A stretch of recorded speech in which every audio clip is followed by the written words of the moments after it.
은혜 받으신 하나님의 말씀은 로마서 9장 14절 한 절만 보도록 하겠습니다. 그런즉 우리가 무슨 말을 하리요? 하나님께 불의가 있느냐? 그럴 수 없느니라. 아멘. 예. 오늘은 로마서 9장 14절, 원래는 9장 전체인데요. 14절을 중심으로 우리가 무슨 말을 하리요? 라는 제목으로 여러분들과 좀 말씀을 나누려고 합니다. 9장 전체를 하나하나씩 봐가면서 나누기에는 좀 시간이 부족하고요. 전체적인 그림을 그 안에 담겨 있는 중요한 메시지만 좀 끄집어내서 여러분들하고 좀 말씀을 나누려고 하는데, 제가 한 2주 전에 여러분들한테 카톡으로 그 연가시 보내드린 거 보셨나요? 보신 분? 네. 안 보신 분이 분명히 있을 거라는 생각하에 제가 오늘 한 몇 분짜리인데 그 앞에만 좀 잠시 보려고 해요. 한번 볼까요? 우리 기생충의 숙주 조종은 아프리카, 미지의 머나먼 곳에서만 일어나는 일은 아니다. 숲에는 풀색 곤충들이 가득하다. 날카로운 눈, 강력한 앞발, 누구보다 재빠른 몸놀림과 엄청난 식욕. 사마귀는 숲속 곤충계에서 먹이사슬의 정점을 차지하는 제왕이다.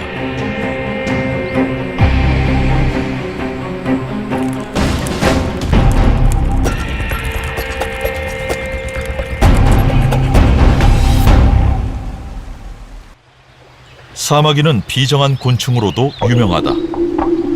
널리 알려진 대로 짝짓기가 끝나자마자 암컷이 수컷을 잡아먹는다는 사실 때문이다.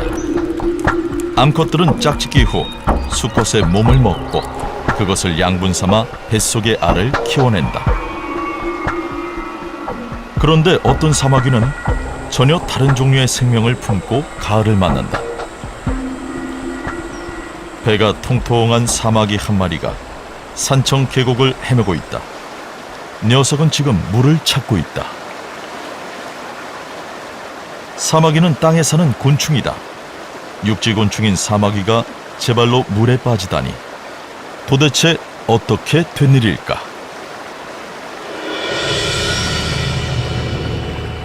혹시 투신 자살이라도 한 것일까?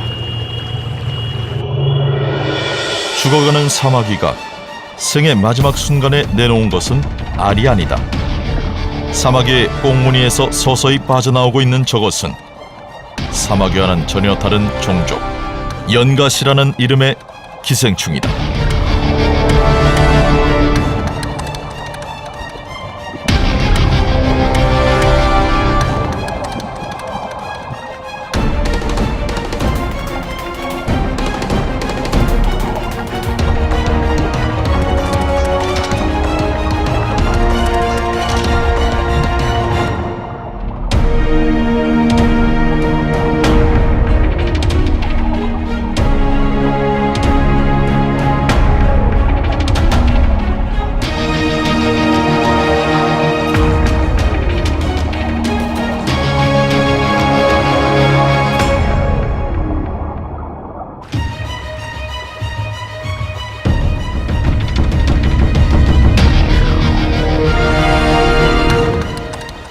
일 1분도 안 되는 짧은 시간에 1m가 넘는 연가시 한 마리가 사마귀의 뱃속을 완전히 빠져나왔다.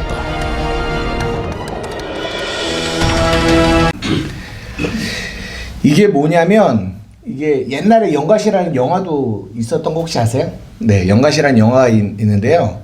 이게 기생충이에요. 기생충인데 이 기생충이 이 사마귀라는 숙주라고 하거든요. 숙주 안으로 그 기생충이 들어가요. 들어가는데 문제는 이 기생충이 숙주를 조정을 해요. 이걸 숙주 조정이라고 하거든요. 숙주를 조정해서 이 사마귀가 지금 어디로 갔어요? 물로 갔잖아요. 근데 사마귀는 물을 싫어해요. 안 가요. 그런데 사마귀가 조정을 당하기 때문에 이렇게 간다고요. 근데 그렇게 해서 사마귀가 물속에서 죽잖아요. 그러면 이 기생충이 거기서 빠져나와요. 그래서 그 안에서 막 자기 영양분을 한 다음에 그 빠져나와서 이제 이 뒤에 영상 보면 그 영가시가 또 그 물에다가 또 새끼를 막 이렇게 분산시키게 이렇게 낳는 거죠. 예. 그러니까 이게 뭐냐면 그러면 보십시오. 이게 참 이런 자연의 원리가 얼마나 이 복음과 연결이 되어 있는지 여러분 이게 뭐야? 톡소포자충이라는 게 있어요. 톡소포자충 말하기도 힘든데. 근데 이거는 어디에 기생충이냐면 그 쥐의 기생충이에요. 그러면 이 톡소포자충이 이 쥐에게 딱 들어가죠. 그러면 어떤 일을 발생시키냐면은 이 쥐의 뇌를 조종을 해요. 이 기생충이. 그래서 이 고양이가 앞에 있는데 고양이를 두려워하지 않는 이런 존재로 만든다라는 거예요. 원래 쥐는요, 이 고양이 이 오줌 냄새를 맡으면 벌벌벌벌 떤대요. 원래 존재가. 그런데 이 톡소포자충이라는 이 기생충에 감염된 이 쥐는 그 고양이 앞에 이렇게 두려움이 없는 거죠. 왜 그런 줄 알아요? 그 쥐에게, 그 고양이에게 잡아먹혀서 이 기생충이 더 큰 자기가 진짜 원하는 그 숙주 안으로 들어가려고 하는 거예요. 네, 들어가려고 하기 때문에 그런 일을 하게 한다는 거죠. 되게 신기하죠. 여러분, 우리가 지금 이거 좀 징그러워서 그렇지 여자분들이 임신도 동일합니다. 하나의 씨가 뱃속으로 딱 들어오잖아요. 예. 물론 그건 기생충은 아니지만 생명이 딱 들어오죠. 그러면 이 안에서 그 생명이 우리를 그 여자를 뭐 하는 줄 알아요? 조정해요. 나는 예전에 한 번도 먹고 싶지 않았던 음식이 먹고 싶어져. 왜 그런 줄 알아요? 이 안에 있는 이 생명이 먹고 싶었게끔 뭐예요? 조정을 하기 때문에 그래요. 이거를 딱 보는데 어떤 게 딱 떠오르냐면 로마서 7장 한번 보십시오. 18절에서 20절까지입니다. 한번 큰 소리로 다 같이 한번 읽어볼게요. 시작. 내 속 곧 내 육신에 선한 것이 거하지 아니하는 줄을 아노니 원함은 내게 있으나 선을 행하는 것이 없노라. 내가 원하는 바 선은 행하지 아니하고 도리어 원하지 아니하는 바 악을 행하는도다. 만일 내가 원하지 아니하는 그것을 하면 이를 행하는 자가 내가 아니요 내 속에 거하는 죄니라. 여러분, 우리 아까 봤던 그 영상과 이 복음의 말씀이 너무 이렇게 소름 돋게 일치하는 거 아세요? 내가 원하는 게 있어요. 그런데 문제는 내가 원하는 일을 하지 않고 내가 원하지 않는 일을 한다라는 거죠. 그래서 그 사마귀가 물속으로 가는 거예요. 그런데 이것을 행하는 자가 누구예요? 내가 아니라는 거예요. 내 속에 거하는 죄라는 거죠. 그러니까 사마귀가 그렇게 물속으로 간 거는 사마귀의 의지로 간 게 아니라 그 안에 있는 그 기생충 영가시가 조정을 했다니까요. 그러면 이 사마귀는 단지 뭐냐? 숙주예요, 숙주. 조정을 당한 거죠. 그러니까 오늘 이 로마서 7장에도 말하면 이것을 행하는 자가 내가 아니라 내 속에 거하는 뭐가? 죄가 우리를 끌고 죽음 가운데로 간다라는 거예요. 죄 가운데로 간다. 사망 가운데로 간다라는 거예요. 근데 이거를 누가 알겠어요? 이거를. 왜냐하면 우리는 보여지는 대로만 우리는 보니까 이게 아까도 우리가 그냥 보면 아까 이 나레이션이 말한 것처럼 이 사마귀가 단지 투신자살하러 이 물속으로 간 것처럼 보여지잖아요. 괜찮아요. 네, 그냥 있어도 돼요. 그런 것 같은데 그렇지 않다라는 거죠. 그 안에서 조정하는 자가 있다라는 거예요. 근데 성경이 그것을 밝혀주는데 뭐라고 밝혀주느냐? 이것을 행하는 자가 누가 아니다? 내가 아니라 내 속에 거하는 죄다. 여러분 이걸 한번 곰곰이 한번 생각해 보세요. 네, 이것이 진리거든요. 이것이 근데 이 진리가 우리에게 뭘 주는 줄 알아요? 자유를 주죠. 근데 그럼 이 진리가 우리에게 어떤 자유를 줄까요? 한번 생각해 보세요. 이것을 행하는 자가 내가 아니야. 내 속에 거하는 죄야. 몰랐어. 나는 누구라고 생각했어요? 나라고 생각했어요. 그래서 나라고 생각하는데 알고 봤더니 내 안에서 나를 조정하는 뭐가 있었다? 죄가 있었다라는 거죠. 그럼 이거를 곰곰이 한번 생각을 해보자라는 거죠. 이 복음의 진리가 우리에게 어떠한 자유를 주는지, 어떠한 자유를 줄까요? 한번 생각해 봤어요. 예? 죄사함이요? 아, 죄사함. 어떻게 죄사함을 주죠? 이게? 예수님이 십자가에 달려서 아, 네네. 내가 죄인이 아니니까 죄책감이 네. 없죠. 비슷해요. 보십시오. 예? 정죄하지 않고 정지하지 않음이 온다라는 게 이해가 되세요? 네. 왜 그런지 보세요. 이것을 행하는 자가 지금 이 사마귀가 물속으로 간 거는 사마귀 때문이 아니라 누구 때문이라고요? 영가씨 때문이에요. 내 안에서 나를 조정하는 자가 있어요. 그럼 이게 뭐예요? 죄예요. 그리고 우리는 겉으로 드러난 거는 죄인으로 우리가 드러나죠. 그죠? 그러면 죄인과 죄를 뭐 할 수 있다? 분리시켜서 우리는 볼 수 있다라는 거예요. 이게 무슨 말인지 아세요? 죄와 죄인을 분리시킬 수가 있다라는 거예요. 이것을 행하는 자가 내가 아니라는 거를 알아야 돼요. 무슨 말인지 이해가 되십니까? 왜냐하면 너무나 많은 사람들이 이것을 행하는 거를 누구라고 생각하냐면 나라고 생각해요. 나. 거기서 뭐 받냐면 정죄도 받고 죄책도 받고 낙심도 되고 실망도 하고 이 모든 일을 경험한단 말이에요. 그런데 이것을 행하는 자가 내가 아니라니까요. 근데 이게 진리예요. 하나님도 이 진리를 아실까요? 모르실까요? 아시죠.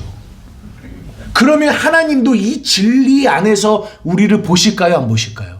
보시죠. 그러면 하나님이 우리가 연약하여 죄 가운데 넘어졌을 때 우리를 보실 때 우리 안에서 저렇게 영가시가 사마귀를 이끌어가서 죄 가운데로 넘어지게 하는 것처럼 하고 있는 그 모습처럼 우리 안에서 우리를 조정하여 죄 가운데로 넘어지게 하는 그 죄의 실체, 죄의 주체자를 하나님은 보실까요? 안 보실까요? 그럼 우리는요? 그럼 우리가 주체자입니까? 우리가 죄의 주체자예요? 피해자죠. 피해자예요.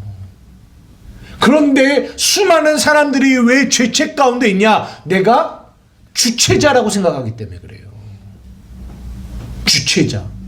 그래서 죄가 우리 안에 들어오면 우리는 항상 그 죄를 지은 주체자, 내가 주체자라고 생각하고 그 안에서 좌절과 낙심 가운데 하나님과 더 멀어지는 일들을 경험하게 된다는 거죠. No. 우리는 주체자가 아니라 방금 말한 것처럼 피해자예요. 여러분 이것을 기억하셔야 돼요. 기억하셔야 돼요. 대부분 이 안에서 조종하는 이 마귀에 의해서 삶이 진짜 피폐되어 있는 자들이 너무 많이 있어요. 요즘에 이 마약 사건도 계속 터지지 않습니까? 예. 그리고 우리가 매스컴이나 이런 뉴스나 이런 것들을 보면 진짜 상상할 수 없을 정도로 예, 끊임없이 그런 어떤 모습들이 막 나타나요. 여러분 이것을 행하는 자가 누구라고요? 그들 안에 있는 죄가 그들을 조정하고 있어요. 근데요, 문제는 뭐냐면 아무리 안 하고 싶은데, 끊고 싶은데 돼요, 안 돼요? 안 돼요. 왜 안 되는 줄 알아요? 조정을 당하고 있는데 어떻게 돼요? 조정을. 그러니까 내 의지가 아니라고요. 안에서 조정하는 이가 있다고요.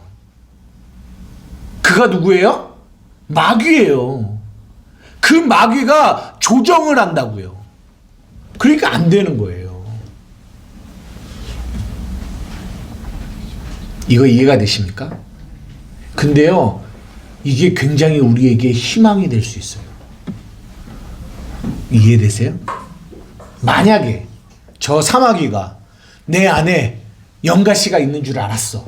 그래서 우리가 6개월에 한 번씩 먹는 그 구충제를 먹었어. 그 먹었으면 어떻게 될까요? 그러면 그 안에 있는 그 구충제가 이게 나오지 않았겠어요? 무슨 말이냐? 내가 어떠한 절망과 고통 가운데 있다 할지라도 그것을 행하는 자가 누구예요? 죄라고요. 근데 그 죄, 그 마귀가 해결이 되어지면 우리는 어떻게 될 수 있다고요?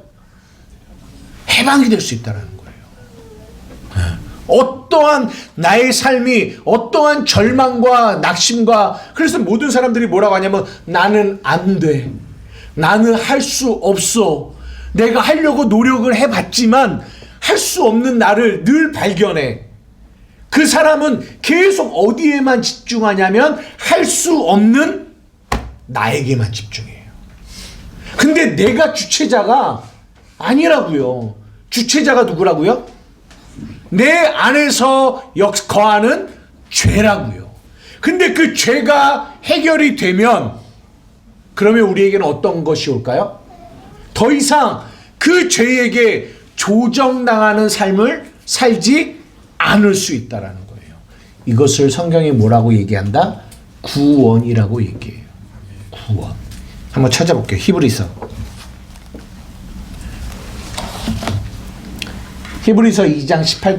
히브리서 2장 한번 볼게요. 14절 15절 시작. 자녀들은 혈과 육에 속하였음에 그도 또한 같은 모양으로 혈과 육을 함께 지니심은 죽음을 통하여 죽음의 세력을 잡은 자 마귀를 뭐하시고? 멸하시는 거예요. 그 마귀가 우리 안에서 뭐하고 있었어요? 우리를 조정하고 있었단 말이에요.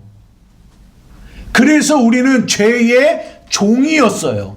그가 우리를 조정하여 우리를 어디로 이끌어갔냐면 사망 가운데로 이끌어갔단 말이에요. 그래서 평생 우리는 15절 죽기를 무서워함으로 한평생 매여 종노릇하는 모든 자들을 뭐 하셨다? 놓아주셨다라는 거예요. 여러분, 우리가 예수 믿기 전에는요, 우리가 우리의 힘으로 살아가고 내가 주체자로 살아갔다라고 생각하죠. 예수 믿기 전에 내가 주인으로. 그런데요, 여러분, 성경은 뭐라고 얘기했냐면 인간은 한 번도 주체자로 살아간 적이 없다라고 얘기해요. 예수 믿기 전에는 마귀의 종노릇하며 살아갔어요. 예수 믿으면 하나님의 종으로 살아갑니다. 다 종 아닌가요? 아니죠. 그게 어디 나오냐면 로마서 6장에 나와요. 한번 보십시오.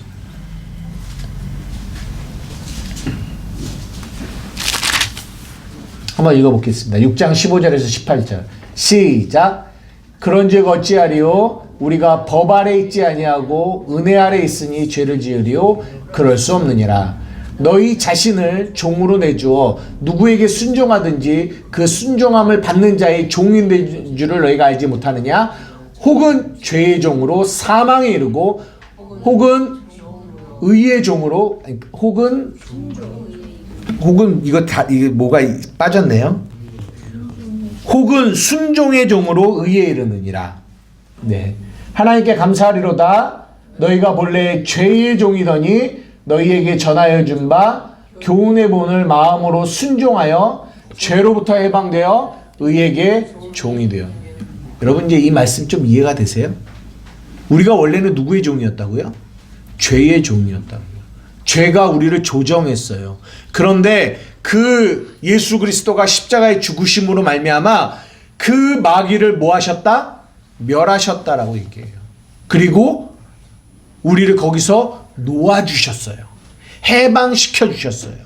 그래서 이제는 우리가 죄에게 종노릇하지 않고 하나님 의에게 종노릇하는 자가 되었다라고 성경이 말해주고 있는 거예요. 성경이 말해주고 있어요. 이해가 되십니까?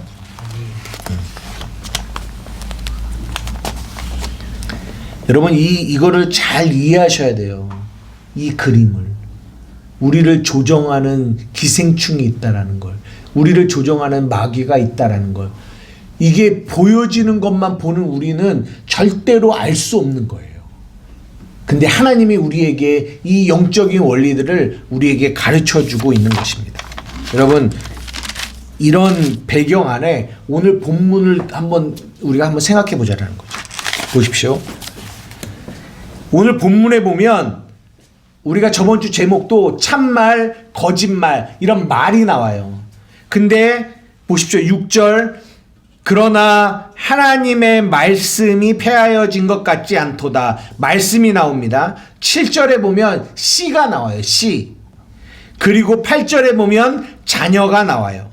그리고 14절에 보면 우리가 무슨 말을 하리요. 말이 나와요. 여러분 여기서 나오는 씨, 자녀 이게 누구냐면 그리스도, 예수님을 얘기하는 거예요. 씨. 아브라함에게 내가 너에게 자손을 주겠다. 근데 그 자손이 누구예요? 그리스도란 말이에요. 그리스도가 누구예요? 하나님의 말씀이에요. 말씀. 그러니까 그 말씀, 그 말이 우리 안에 들어와서 우리에게 생명을 주었다라는 거죠. 잘 보십시오. 그런데요, 오늘 우리가 이 영상처럼 마귀가 우리 안에서 우리를 조정해요. 근데 어떻게 조정을 하냐면 뭘로 조정할까요? 말로 조정해요. 그 말이 우리가 저번 주에 본 거짓말이에요. 거짓말. 그럼 한번 물어봅시다. 마귀가 인간에게 했던 가장 첫 번째 거짓말이 어떤 거짓말인지 혹시 아세요? 하루야, 창세기 읽어봤어? 창세기 3장에 보면 뱀이 나타나. 뱀이 나타나서 아담과 하와에게 거짓말을 하거든. 뭐라고 거짓말했는지 혹시 알아? 기억나? 기억 안 나지? 하나는 기억나? 안 나지? 오늘 가서 한번 창세기 3장 한번 읽어봐. 뭐라고 거짓말합니까? 창세기 3장 한번 띄워주세요. 뭐라고 한번 읽어볼까요? 시작. 그런데 뱀은 여호와 하나님이 지으신 들짐승 중에 가장 강교하니라. 뱀이 여자에게 물어 이르되 하나님이 참으로 너희에게 동산 모든 나무의 열매를 먹지 말라 하시더냐. 여자가 뱀에게 말하되 동산 나무의 열매를 우리가 먹을 수 있으나 동산 중앙에 있는 나무의 열매는 하나님의 말씀에 너희는 먹지도 말고 만지지도 말라. 너희가 죽을까 하노라 하셨느니라. 뱀이 여자에게 이르되 너희가 결코 죽지 아니하리라. 너희가 그것을 먹는 날에는 너희 눈이 밝아져 하나님과 같이 되어 선악을 알 줄을 하나님이 아심이라. 마귀가 인간에게 했던 가장 첫 번째 거짓말, 지금도 이 거짓말을 모든 인간들에게 함으로 우리를 예수 믿는 자를 뭐하고 있냐면 조정하고 있어요. 뭐예요?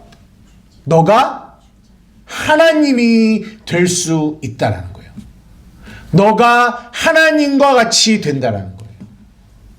이게 마귀가 인간에게 하는 가장 첫 번째 거짓말이며 지금도 예수 믿지 않는 모든 자들에게 하고 있는 거짓말. 이 거짓말이 그들 안에 들어와서 그 거짓말이 뭐하고 있냐면 그들을 조정하고 있어요.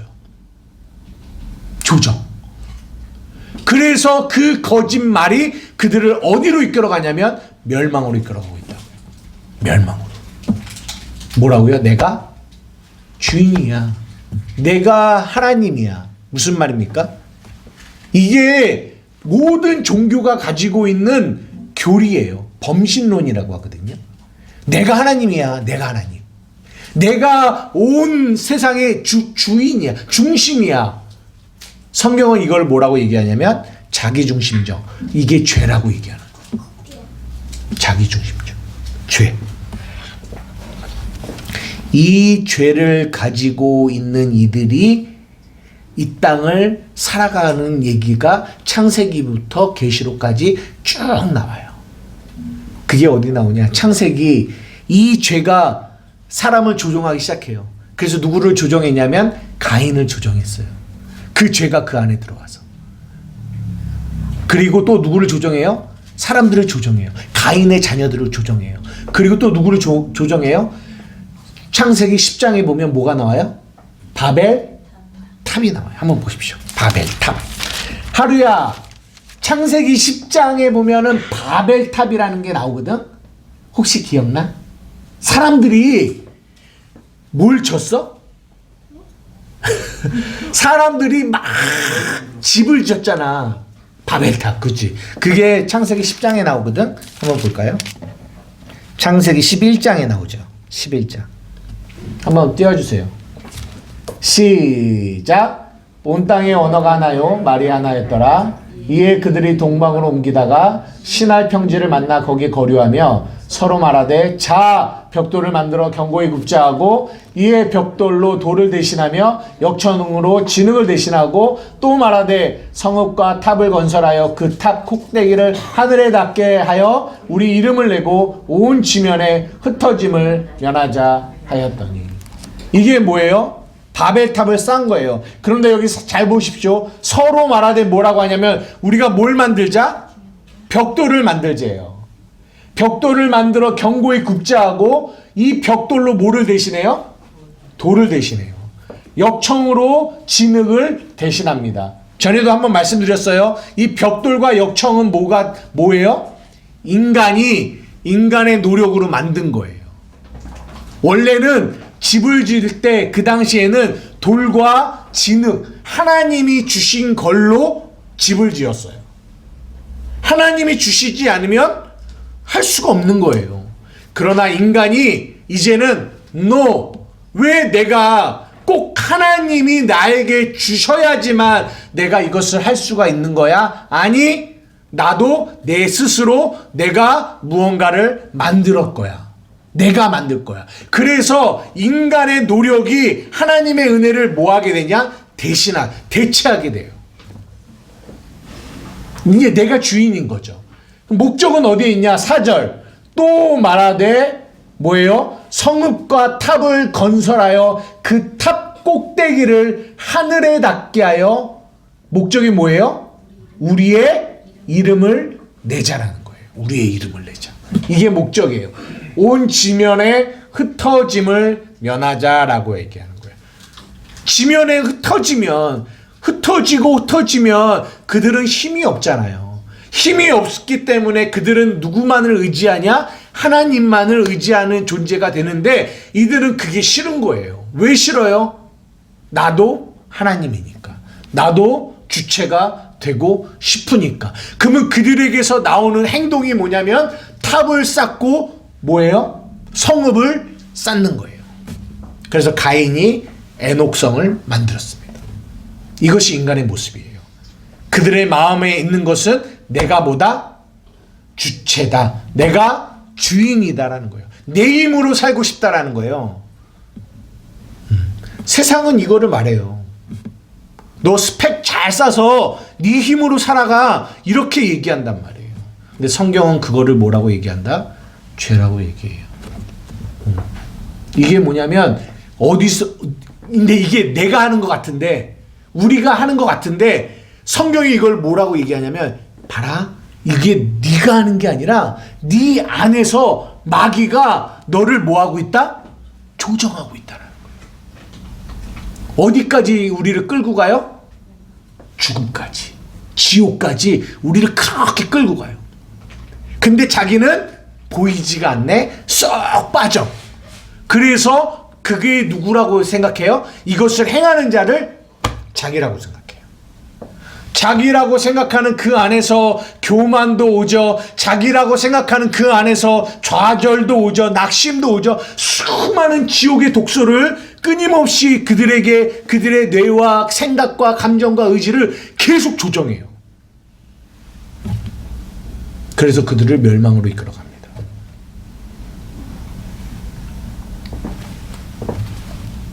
이해가 되십니까?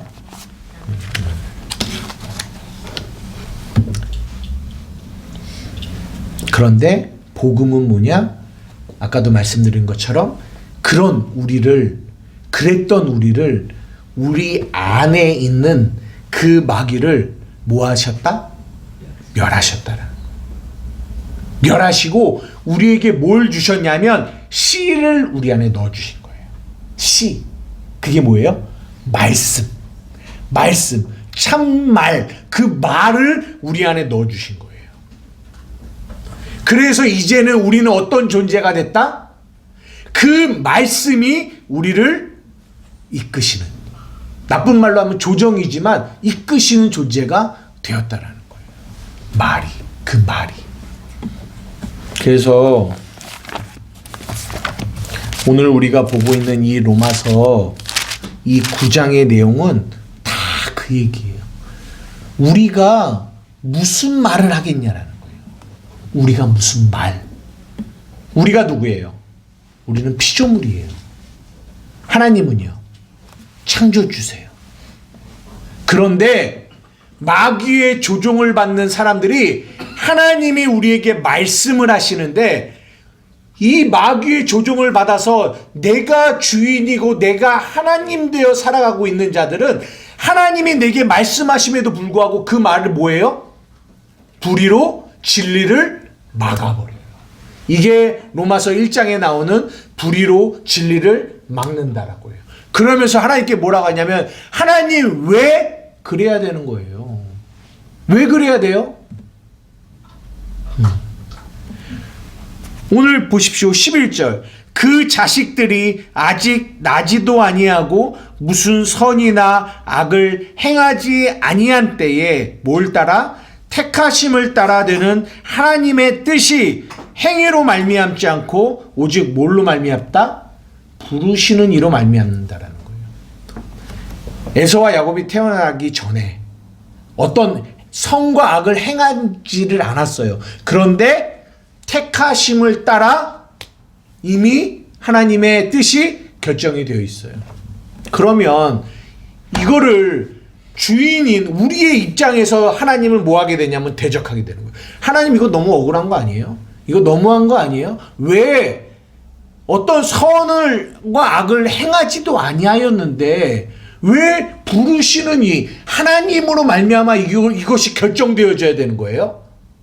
이거를 끝까지 받아들이지 못하는 이들이 너무 많아요. 또 보십시오.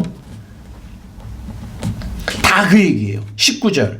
혹 내가 내게 말하기를 그러면 하나님이 어찌하여 허물하시느냐 누가 그 뜻을 대적하리냐 하리니 20절. 이 사람아 내가 누구이기에 감히 하나님께 반문하느냐 지으심을 받은 물건이 지은 자에게 어찌 나를 이같이 만들었느냐 말하겠느냐.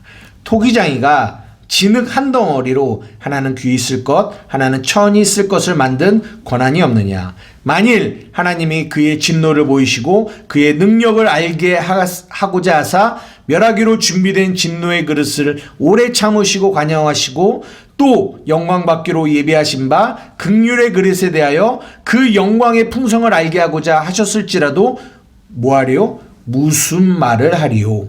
우리는 뭐다? 그릇입니다.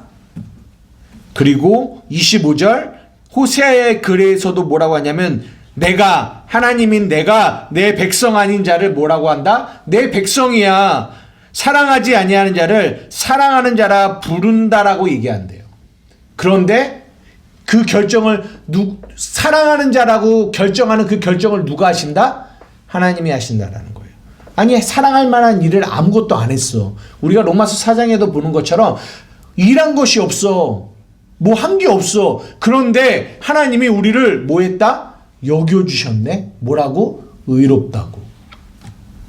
이게 그 얘기예요. 사랑하지 않는 자를 하나님이 뭐라고 하셨다? 사랑한 자라고 하셨다라는 거예요. 내 백성이 아닌데 내 백성이다라고 하나님이 택하셨다라는 거예요. 모든 주권이 누구에게 있다? 하나님께 있다라는 거예요. 이게 하나님의 말씀의 씨예요. 이 씨가, 이 말씀이 우리 안에 딱 들어와서 그 말씀이 우리를 뭐한다? 이끌어간다라는 거죠. 조정해 간다라는 거죠. 그러면 우리가 어떤 말을 하겠냐라는 거예요. 그 씨가 우리 안에 들어오면. 예. 그럼 우리가 무슨 말을 하겠냐라는 거예요. 보십시오. 우리가 지금까지 살아오는 삶을 살아갈 때 우리의 안에 이 두 가지의 말이 계속 싸우고 있어요. 거짓말과 어떤 말? 참말. 이게 씨와 같아요. 그래서 그것이 여전히 오늘도 우리 안에 옛사람과 새사람이 뭐하고 있어요? 계속 싸우고 있어요. 옛사람과 새사람이. 그래서 우리를 조정해요. 그래서 하나님이 우리에게 말씀하셔도 그 말씀을 하나님의 말씀으로 받지 않고 내가 주인 되어 그 말씀을 대하려고 해요.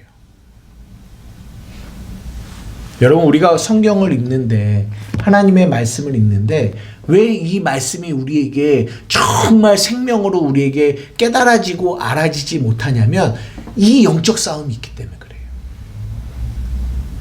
이 말씀은 하나님이 하나님 되심을 나타내는 말씀이에요.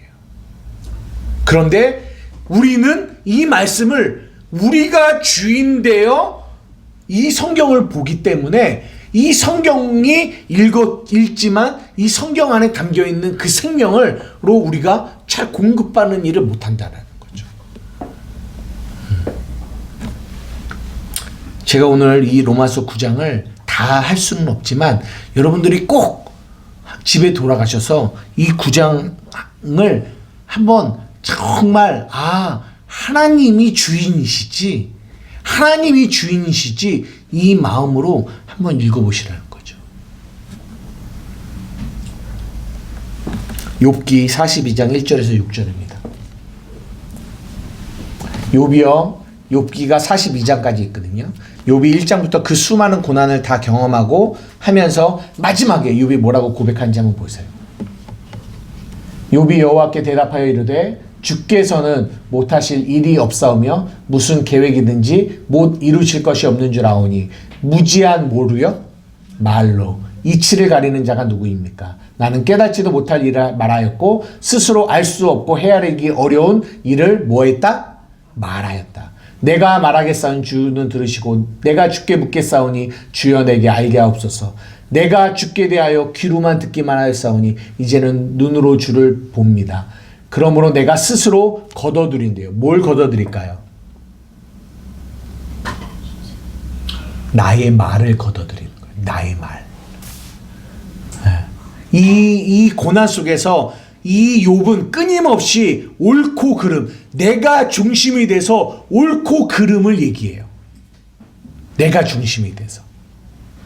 그래서 이 세 친구에게 끊임없이 자신의 옳음을 계속 얘기해요. 나는 이렇게 옳은데, 나는 이렇게 옳은데 왜 나에게 이런 고난이 있는 거야? 끊임없이 변론하거든요. 그게 뭐예요? 내가 주인된 말이에요.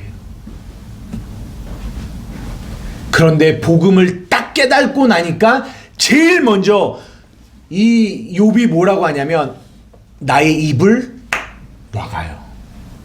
내가 진짜 이 무지한 이 말로 이치를 가리우는 자가 누구냐? 내가 그랬다라는 거예요. 내가 주인이 아니지. 하나님이 주인이시지.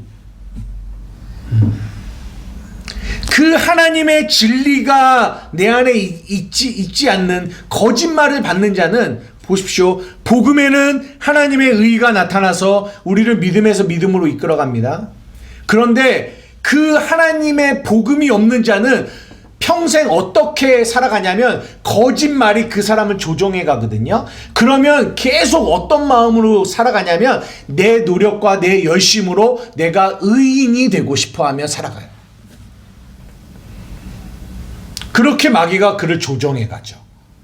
그래서 그들에게서 나오는 선한 행위를 막 부추겨요. 그러면 그들은 그 행위를 가지고 나를 의롭다고 여기고 그 행위를 하는 것을 신앙생활이다라고 생각하며 살아가요. 그런데 참말, 복음의 진리를 받은 자들, 그 복음에는 뭐가 나타나요? 하나님의 의가 나타나요. 그 의는 뭐예요? 너가 어떠한 행위로 의롭게 된 것이 아니라 예수 그리스도가 하나님의 값없는 은혜로 너를 의롭게 하신 그 의를 뭐예요? 믿음으로 살아가요. 완전히 다른 삶을 살아가게 되는 거죠. 그래서 마지막에 우리가 하나님 앞에 갔을 때 우리가 어떤 시를, 어떤 말씀을 가지고 있느냐가 우리의 심판이 결정되어져요. 심판. 요한복음 16장 9절 8절 성령이 오시면 우리에게 죄가 뭔지 의가 뭔지 심판이 뭔지를 가르치신대요. 근데 그 죄와 의가 뭘로 구분되냐면 우리 안에 있는 이 말로 결정이 돼요. 말. 내가 어떤 말을 하고 살았는지. 예. 끊임없이 내가 주인 되어 주인의 말을 하고 살았는지, 아니면 내가 종이 되어 하나님의 종이 되어 하나님의 말을 하고 살았는지, 그 진리를 말하고 살았는지 거짓을 말하고 살았는지, 이걸로 심판이 결정되어지는 겁니다. 사랑하는 우리 한마음교회 성도 여러분, 여러분들이 로마서를 계속 배우고 1장부터 8장까지를 보고 계셨어요. 여러분 안에 어떤 말을 가지고 있는지를 잘 생각해 보세요. 내게 어떤 말을 가지고, 내가 어떤 말을 하고 있는지, 내게 어떤 시가 힘겨워져서 살아가고 있는지를 보십시오. 말씀을 마치려고 하는데 이 말씀을 준비하면서 그런 생각이 들었어요. 지금도 우리가 설교를 딱 하잖아요. 그죠? 강단에서 말씀을 전해요. 그러면 여러분들 그 말씀을 딱 듣잖아요. 그러면 여러분들 뭐가 제일 우리에게 말씀이 우리에게 전달되어지면 이게 부담이 되냐면 이 말씀을 뭐 해야 되기 때문에 적용해야 되기 때문에, 이 말씀을 지켜야 되기 때문에. 여러분은 그런 부담이 없나요? 성경에서 이렇게 복음을 얘기하면 여러분들이 그 말씀을 받아요. 그러면 사람들이 대부분 그 말씀을 어떻게 받아들이냐면 이 말씀을 내가 지켜야 한다라는 생각을 가지잖아요. 그것이 부담이 된단 말이에요. 나는 그렇게 할 수 없는데 그 말씀을 해야 돼, 지켜야 되니까. 예를 들어서 주님만 사랑해야 됩니다. 여러분 주님만 사랑하시나요? 우리는 주님도 사랑하고 세상도 사랑한단 말이에요. 근데 성경이 뭐라고 하냐면 주님만 사랑하는 게 진짜 사랑이라고 얘기해요. 그러면 여러분 그 말씀을 들으면 여러분 막 이야 그렇지 기쁘다 할렐루야 주님만 사랑해야지 이렇게 당당하게 고백할 수 있는 사람이 있나요? 없단 말이에요. 아예 들어도 그렇게 살아가려고 하는 마음이 아예 없으면은 야 뭐 무슨 문제냐마는 정말 그렇게 그 말씀대로 내가 살아가려면, 살아간다라는 마음을 가지면 항상 우리 안에 그런 고민들과 염려들이 있다라는 거죠. 근데 여러분 잘 보십시오. 우리가 죄가 아까 말한 것처럼 죄가 그 숙주 안에 들어와서 그 숙주를 조정하잖아요. 그러면 숙주의 의지와 상관없이 그 숙주는 기생충이 이끄는 대로 간단 말이에요. 그죠? 똑같아요. 똑같아요. 하나님의 말씀이 뭐 기생충이라고 말하면 안 되지만 그 말씀이 우리 안에 딱 들어오죠. 그 안에 들어오면 우리가 뭐라고요? 우리는 숙주예요. 우리는 존재 자체가 숙주예요.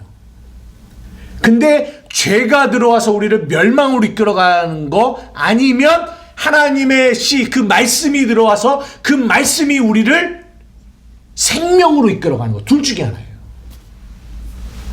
그런데 이끌어가는 게 똑같다라는 걸 말씀드리고 싶은 거예요. 그 생명이 내 안에 딱 들어오면 그 생명이 그 씨가 그 안에 있는 그 씨가 우리를 뭐예요?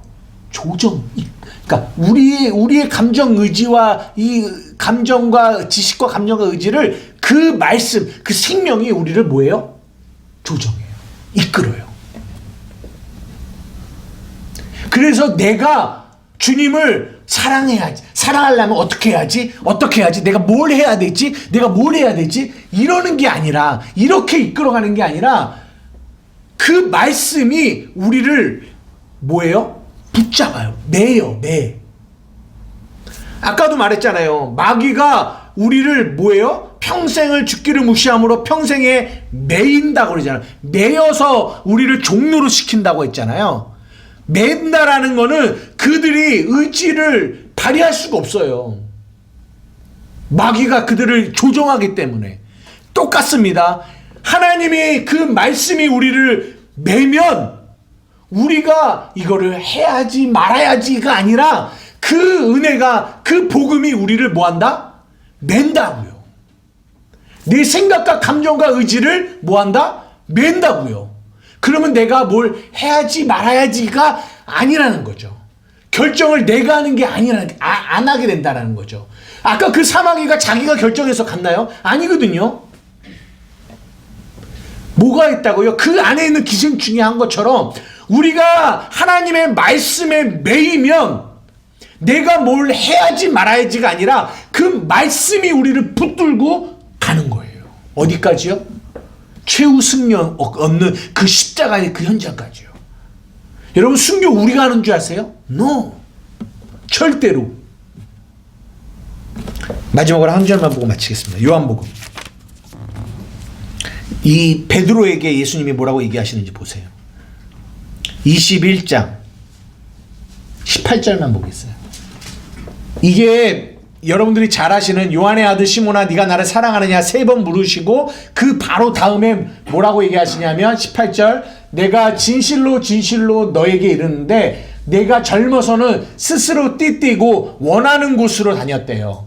그런데 늙어서는 내 팔을 벌리리니 남이 내게 띠띠우고 원하지 아니하는 곳으로 데려갈 거래요.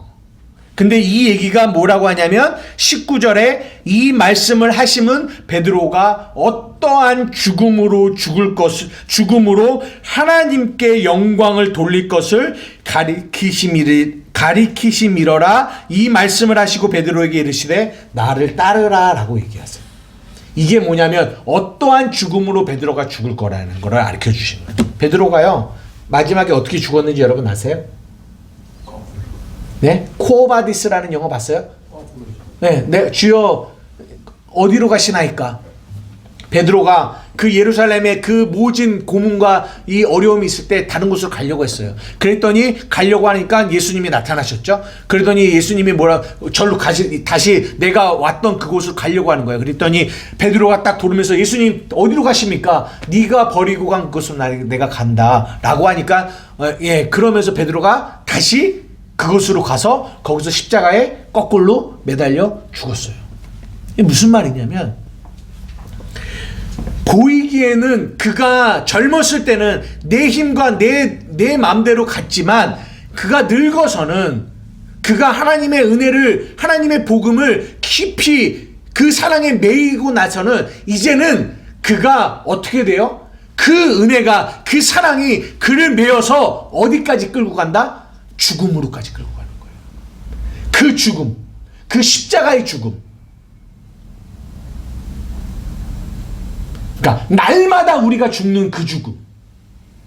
여기서 말하는 단지 마지막에 육신이 죽는 죽음뿐만 아니라 오늘 하루하루를 살아가는 그 내가 죽고 예수가 사는 그 죽음으로 우리를 이끌어 가신다는 거예요. 뭐가요? 그 사랑이. 뭐에서요? 매어서. 나를 묶어서. 베드로가 간 건가요? 아니요. 베드로는 도망갔다니까요.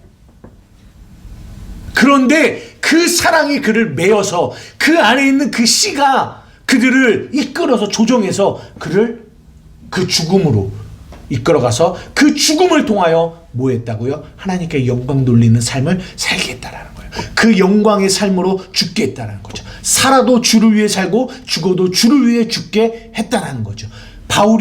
베드로가 자신의 열심으로요? No!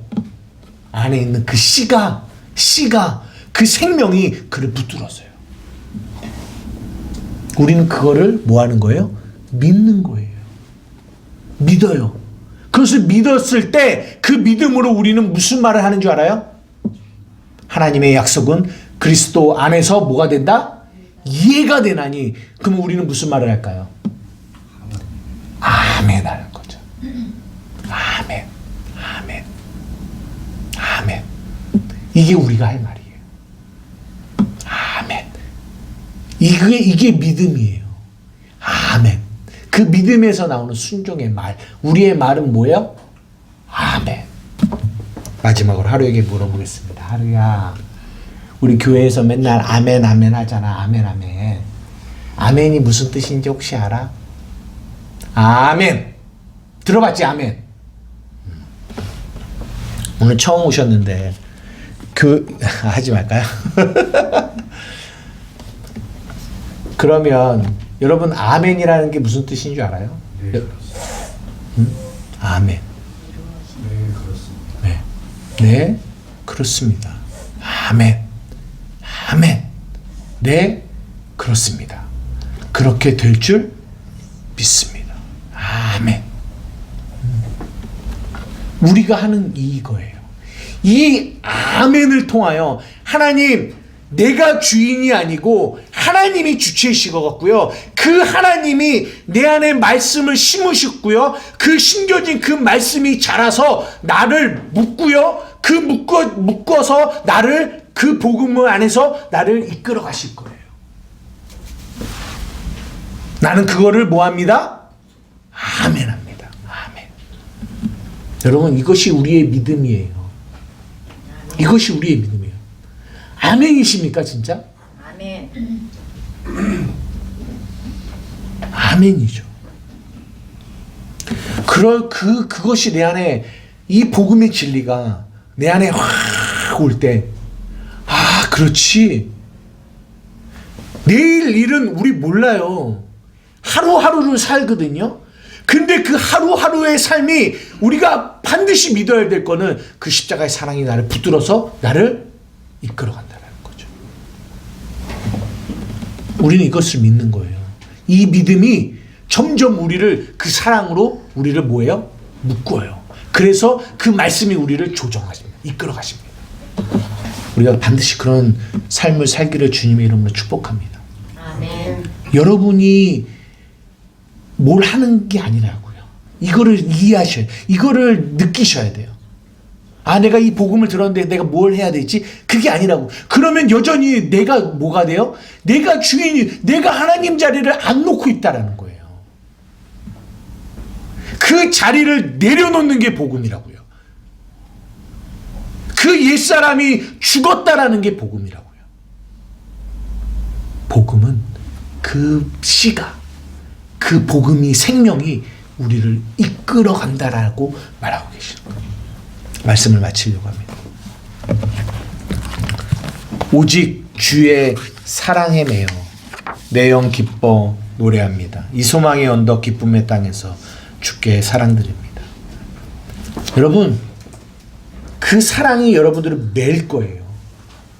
어떻게 매냐면 그 안에 있는 그 씨가. 그래서 물어보는 거예요. 여러분 정말 그 씨가 있냐라고 물어보는 거예요. 그 말씀이 있냐라고 물어보는 거예요. 그 말씀이 있다면, 그 씨가 있다면 반드시 그 씨가 심기워져서, 우리가 마태복음 13장 나눈 것처럼 그 씨가 여러분의 좋은 밭 안에 심기워져서 30배, 60배, 100배의 열매를 맺으실 거예요. 다른 말로 여러분들을 묶어서 하나님의 그 영광을 향하여 이끌어 가실 거라는 거죠. 우리는 그것을 뭐예요? 믿는 거예요. 믿는 거예요. 그러기 위해서 끊임없이 우리의 삶 가운데 뭐가 이루어지냐면, 내가 주인된 이 주인의 자리를 하나님이 끊임없이 뭐하게 하시냐면 내려놓게 하신다는 거죠. 내가 주인의 삶을 사는, 이 주인의 자리를 끊임없이 내려놓게 하세요. 이것을 뭐라고 하냐? 고난이라고 해요. 왜 고난이 아니겠어요? 내가 주인 되어 여태까지 살아왔는데. 근데 이거를 보는 거죠. 아, 이거는 내가 주인 되어 내가 주체가 된 게 아니라 마귀가 나를 끌고 지옥으로 데려가고 있었구나. 나를 물속으로 데려가고 있었구나. 이거를 깨닫는 거죠. 뭘로요? 복음으로요. 그래서 약을 먹는 거예요. 우리는 구충제를 먹지만, 구충약을 먹지만 우리는 하나님의 말씀, 구약과 신약을 먹는 거죠. 그 말 먹을 때 그 말씀으로 우리 안에 있는 이 죄가 죽어지는 거예요. 내가 주인 되어 살아가는 나의 이 주인됨이 무너지는 거죠. 나를 조종하는 이 마귀가 죽는 거죠. 그리고 나서 우리 안에 진짜 주인이신 그 예수의 생명이 우리를 잡아서 주의 사랑으로 이끌어가는 거죠. 이것을 신앙생활이라고 해요. 사랑하는 우리 한마음교회 삶 가운데 정말 이 삶이 여러분 안에 있기를 주님의 이름으로 축복합니다. 우리가 먼저 기도하며 나아가기를 원하는데요. 하나님,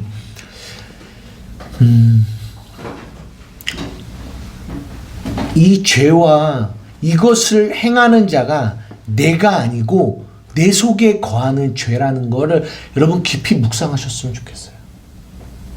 그래서 여러분의 삶 가운데 이 죄와 여러분을 분리시키셔야 돼요. 왜냐하면 이게 분리가 되지 않으면 이 죄가 여러분들을 끊임없이 눌러서 그 죄가 그 지옥이 주는 그 수없는 이 잘못된 감정과 지식과 의지를 이 잘못된 이 죄가 우리에게 우리 육체에 심기 때문에 그래요. 그러면 여기서 몸의 해방이 이루어지려면 여러분에게 반드시 먼저 선행되어져야 되는 게 뭐냐면 이것을 행하는 자가 내가 아니고 내 속에 거하는 뭐다? 죄라는 것을 깨달아야 돼요. 이 안에서 오는 진리를 경험하셔야 돼요. 그래야 이 생명의 성령의 법이 죄와 사망의 법에서 여러분을 해방했다라는 이 말을 실제적으로 뭐 할 수 있냐면 경험할 수 있어요. 하나님, 그래서 그렇게 그 죄로 말미암아 나를 조종하는 이것이 십자가 안에서 옛사람이 죽었고 이제는 나는 죄의 종이 아닌 의의 종이 돼서 하나님이 그 사랑 안에 묶여서 살아가는 존재가 되었습니다. 그게 내 존재입니다. 날마다 이것을 뭐하며 아멘하며 아멘 끊임없이 옛사람이 내게 보여줘도 내가 끊임없이 하나님의 그 말씀 앞에 아멘하는 거예요. 하나님이 그걸 나를 이끌어 가실 거지. 하나님이 주체시지 내가 주체 아니지. 내가 주체가 되면 절대로 여러분들은 세 사람의 삶으로 살아갈 수 없어요. 여러분이 주체가 아니라 하나님이 주체시지. 그 믿음의 고백이 여러분들을 날마다 그 낙심 가운데 일으키시고 낙심 가운데 일으키셔서 여러분들을 그 믿음의 걸음을 걸어가게 하실 거라는 거죠. 하나님이 하실 것입니다. 하나님, 그런 복음이 이끄는 삶을 살아가게 하여 주시옵소서. 우리 주님의 이름 한번 부르며 기도하며 나아가시겠습니다. 주여